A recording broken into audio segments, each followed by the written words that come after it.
Video છેલ્લે સુધી જોજો, કારણ કે આજે હું તમને 3 મિનિટમાં જણાવીશ ખોડલધામ ખોડિયાર માતાજીના અદ્ભુત મંદિર વિશે તેમજ ખોડલધામમાં રહેલા મંદિરની તમામ સુવિધાઓ હું તમને આ વિડીયોમાં જણાવીશ. તો વિડીયો છેલ્લે સુધી જોજો, સ્કીપ કર્યા વગર. તો ચાલો આપણે ખોડલધામ જવા માટે નીકળી ગયા છીએ અને રસ્તામાં આપણે સુરત દાદાના દર્શન કરીને ધરતીના સૌંદર્યને માણીને જઈ રહ્યા છીએ.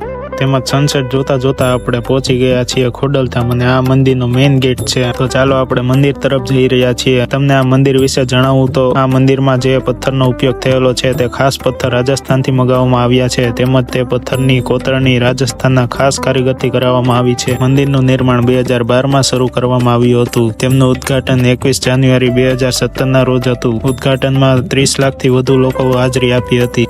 તેમજ મંદિરની હાઈટ 160 ફૂટ ઊંચી છે. મંગળા આરતી સવાર સાંજ 2 વખત થાય છે. શ્રદ્ધાળુ તેમજ પ્રવાસવાસીઓને ભોજનની વ્યવસ્થા માટે ભોજનાલય પણ છે. તેમાં 80 રૂપિયાની થાળી આપવામાં આવી છે. ભોજનાલયનું મેનુ છે જે તમે વિડીયોને પોઝ કરીને જોઈ શકો છો. આ મંદિરના મેઇન ગેટથી પ્રવેશ કર્યા બાદ તરત જ આ વિશાળ શંખની પ્રતિમા રાખેલી છે. ચાલો ત્યારબાદ આપણે જઈએ ખોડિયાર માતાજીના દર્શન કરવા માટે. આપણે ફાઇનલી પહોંચી ગયા છીએ મંદિરના ગર્ભગૃહ પાસે અને આપણે માતાજીના દર્શન કરી લઈએ. દર્શન કર્યા બાદ સાંજના સમય થઈ ગયો છે અને અદ્ભુત મંદિરનું લાઇટિંગ તમે જોઈ શકો છો.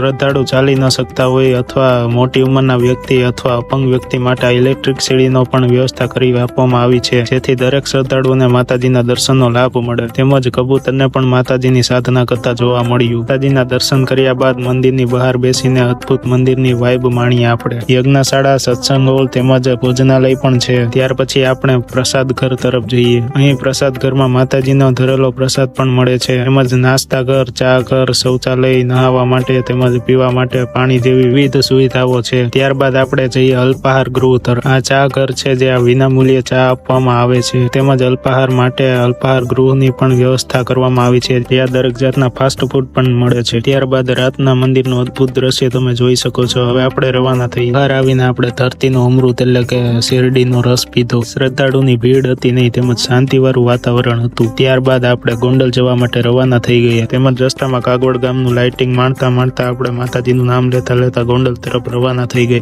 વિડીયો તમારા તમામ મિત્રો તેમજ સગા સંબંધી સુધી પહોંચાડજો, જેથી તેમને પણ આ ખોડલધામ વિશે અમૂલ્ય જાણકારી પ્રાપ્ત થાય. વિડીયોને લાઈક કરવાનું ભૂલતા નહીં. આવા જ અવનવા જાણકારીના વિડીયો જોવા માટે અમારી યુટ્યુબ ચેનલને સબસ્ક્રાઇબ કરી લેજો અને કોમેન્ટમાં માતાજીનું નામ લખવાનું ભૂલતા. બાકી મળીએ આવા જ વિડીયોમાં.